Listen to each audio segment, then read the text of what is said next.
El presidente de la Comisión Estatal de los Derechos Humanos, Felipe de Jesús Álvarez Cibrián, nos va a ayudar a entender lo siguiente. En México, a pesar del poco tiempo que tiene establecida la Comisión de Derechos Humanos, ¿está arraigada ya? ¿Está en proceso de arraigo? ¿O cómo evoluciona la cultura de los derechos humanos?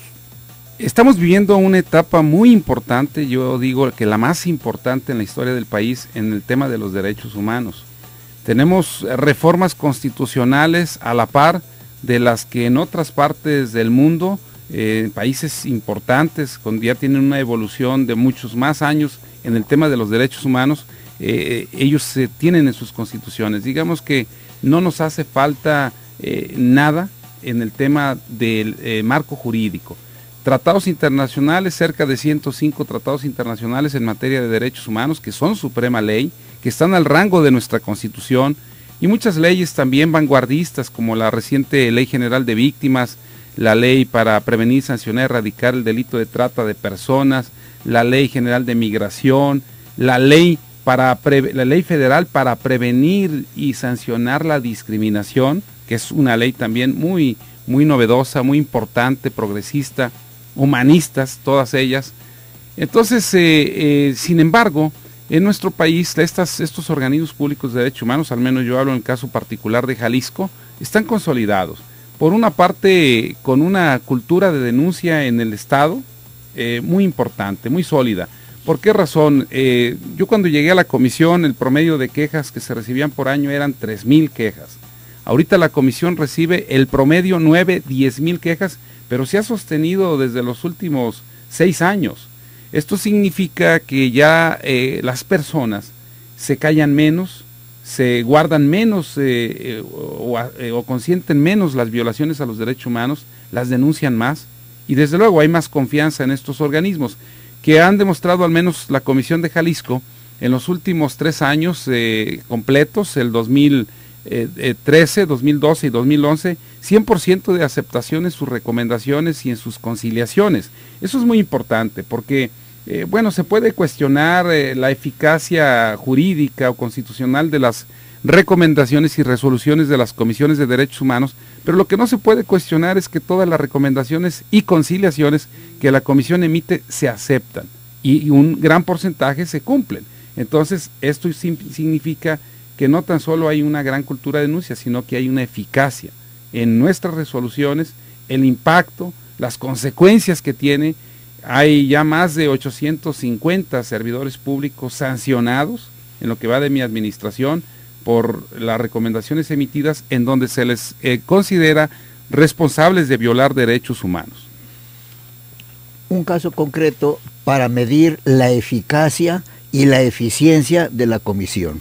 El día 31 de diciembre del año 2009, la Comisión Estatal de los Derechos Humanos en Jalisco emitió la recomendación 35/2009 para suspender los trabajos del Zapotillo y para abrir un proceso de diálogo y explorar otras opciones. Cuando menos así lo entiendo yo. Presidente Felipe de Jesús Álvarez Cibrián, ¿qué seguimiento se le ha dado a esto? Claro, debo de aclarar que hay 4 recomendaciones en la historia de, bueno, en los casi 7 años que llevo como presidente de la Comisión Estatal de Derechos Humanos, que no se han aceptado. Esta recomendación precisamente es una de las 4 que no se han aceptado. Yo acabo de decir que 2011, 2012 y 2013, 100% de aceptación. Esta es efectivamente 2009, es una de las 4 que no se aceptaron, pero que bueno, afortunadamente el gobierno del Estado, con todas las gestiones que se realizó por parte de la coordinación del área de seguimiento de la Comisión Estatal de Derechos Humanos, la actual administración reconsideró y aceptó la recomendación. Claro, hay una parte que es muy importante. En el primer punto, nosotros habíamos hablado de suspender la construcción de esta presa hasta en tanto no se determinara con conciencia alternativas u otros proyectos. El gobierno del Estado en esa parte fue muy claro y dijo, a ver, yo acepto en lo que a mí me corresponde, pero esto yo aclaro y advierto que es una competencia federal. En tanto pues no está en mis manos decidir si se construye o no se construye. Entonces hemos estado escuchando que esta presa se estará construyendo, al menos es lo que la autoridad federal ha determinado, y bueno, nosotros hemos estado muy al pendiente siempre de que se garanticen muchas cuestiones. Primero, no se tiene que violentar, no se tiene que discriminar, no se tiene que amenazar, hostigar para efectos de que desocupen. Tenemos que ser muy claros y transparentes, como el gobierno tiene que hacerlo, rendir cuentas, establecerles con claridad los proyectos, en qué consisten, tener diálogo, acercamiento y sobre todo generarles participación ciudadana, que es un derecho humano también, en la toma de decisiones. Al menos debe de escucharse, debe de haber todo ello.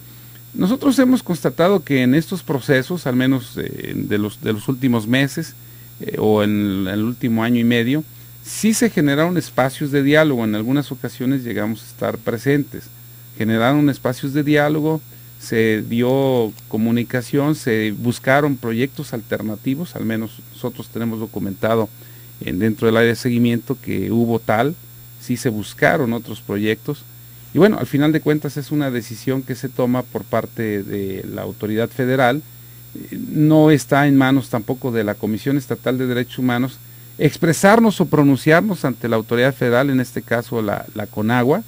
No podemos enviarle recomendación, no es nuestra competencia, así es que en ese sentido es un tema en el cual nosotros no podemos ya actuar más, sobre todo tratándose de una autoridad federal la que tiene a cargo las obras correspondientes a este proyecto.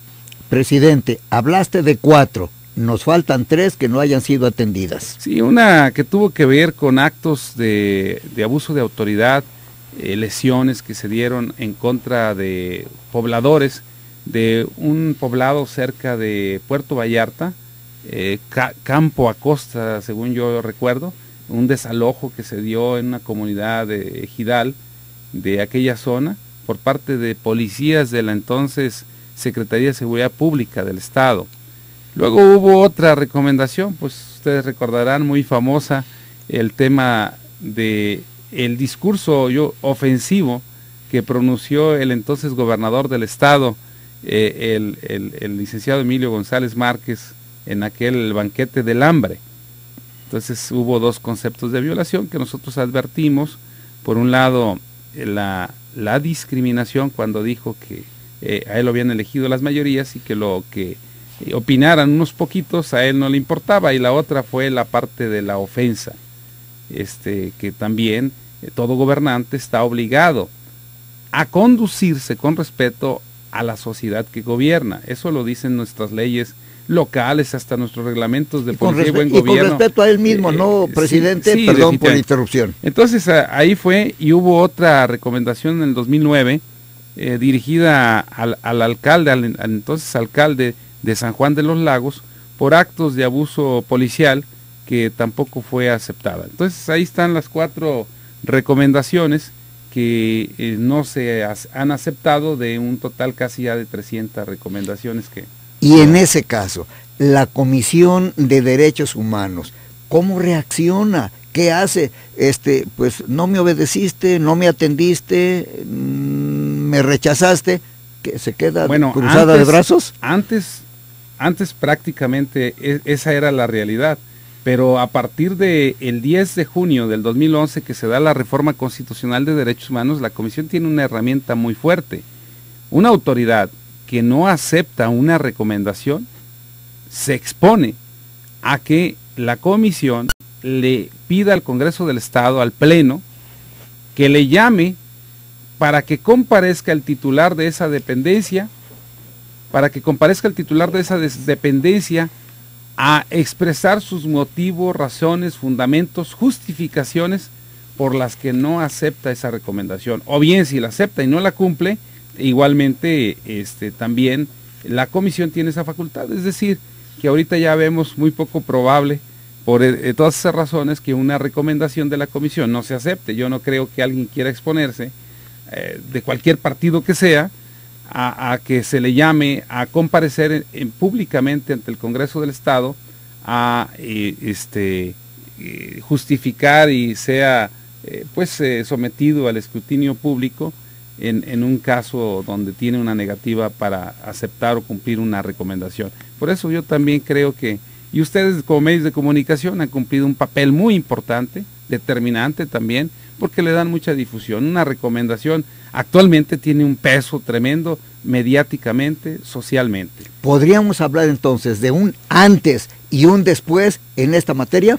Después de la reforma constitucional de derechos humanos del 2011, y prueba de ello es que a partir del 2011 todas las recomendaciones se han aceptado. Vamos haciendo una pausa y seguimos. Son conceptos del presidente de la Comisión Estatal de los Derechos Humanos, Felipe de Jesús Álvarez Cibrián. Y mire usted que tiene ya muchas peticiones de aclaración, de atención, de preguntas sobre esta situación. Pausa.